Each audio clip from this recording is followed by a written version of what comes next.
श्री स्वामी समर्थ, जय जय स्वामी समर्थ, श्री स्वामी समर्थ, जय जय स्वामी समर्थ। आजची सुरुवात थोडीशी वेगळी करूया, कारण आज आहे भाऊबीज। भाऊबीजे दिवशी बरेच जण असं आहेत की एकमेकाशी बोलत नाहीयेत, भाऊ बहीण खूप जण एकमेकावर रागवलेले आहेत। तर त्यांच्यासाठी छोटंसं कडवं माझ्याकडून। भले बुरे जे घडून गेले विसरून जाऊ सारे क्षणभर, जरा विसावू या वळणावर, या वळणावर, या वळणावर, या वळणावर। भले बुरे जे घडून गेले विसरून जाऊ सारे क्षणभर, जरा विसावू या वळणावर, या वळणावर।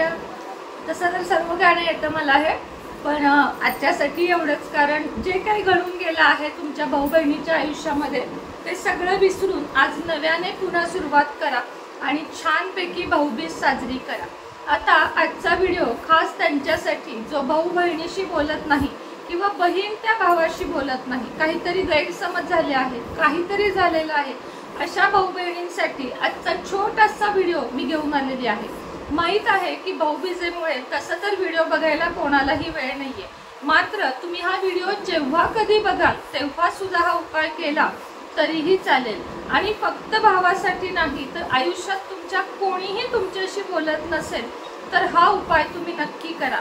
मात्र समजा आता मी आहे आणि माझा भाऊ आहे, तर आमच्या दोघांचीही इच्छा पाहिजे एकमेकाशी बोलण्याची, तरच उपाय कामी येतो। जर दोघांनाही इच्छाच नाहीये बोलण्याची आणि एक जण उपाय करत आहे तर त्याचा काही उपयोग होत नाही। दोघातल्या एकाची तरी इच्छा पाहिजे की मला त्याच्याशी किंवा तिच्याशी बोलायचं आहे, एवढं लक्षात आलं। दोघातल्या एकाची असेल तरी चालेल, पण तुमच्याही मनात खूप अडी असेल आणि तुमच्या भावाच्याही मनात खूप अडी असेल तर हा उपाय काम करणार नाही। तर चला, अगदी छोटा उपाय आहे। या उपायासाठी तुमच्या भावाचा फोटो आणि बहिणीचा म्हणजे तुमचा फोटो, दोन छोटे छोटे लहान फोटो लागणार आहेत। त्यानंतर त्याच्या मागे तुम्हाला त्यांचे म्हणजे तुमचं आणि त्याचं नाव लिहायचं आहे हिरव्या रंगाच्या पेनाने। हिरव्या रंगाच्या पेनाने नाव लिहिल्यानंतर ते जे फोटो आहेत ते ग्लूनं किंवा कशानंही सेलोटेपनं एकमेकाला चिकटवायचे आहे। चिकटवताना कसे, आता हा माझ्या भावाचा फोटो आणि हा माझा फोटो म्हणजे बहिणीचा फोटो, तर त्याचा चेहरा आणि माझा चेहरा असा एकमेकाकडे आला पाहिजे, अशा पद्धतीने फोटो चिकटवायचे आहेत। त्यानंतर तुम्हाला एक छोटीशी मधाची, एवढी जी डाबरची मिळते ती छोटीशी मधाची भरलेली बॉटल घ्यायची आहे। बरेच जण म्हणतात तरी रिकामी का, नाही, भरलेली बॉटल घ्यायची आहे आणि त्यात ते फोटो डीप करायचे आहेत। त्यावर हळदी आणि कुंकू थोडं थोडं घालायचं आहे, डबीचं झाकण लावायचं आहे आणि ही डबी देवापुढे ठेवायची आहे आणि देवाजवळ प्रार्थना करायची आहे की आमच्या नात्यामध्ये गोडवा निर्माण व्हावा, आपुलकी निर्माण व्हावी। देवघरात ठेवा किंवा घराचं काही प्रॉब्लेम असेल कपाटाच्या वरती वगैरे कुठेही लांब तुम्ही ते ठेवून द्या।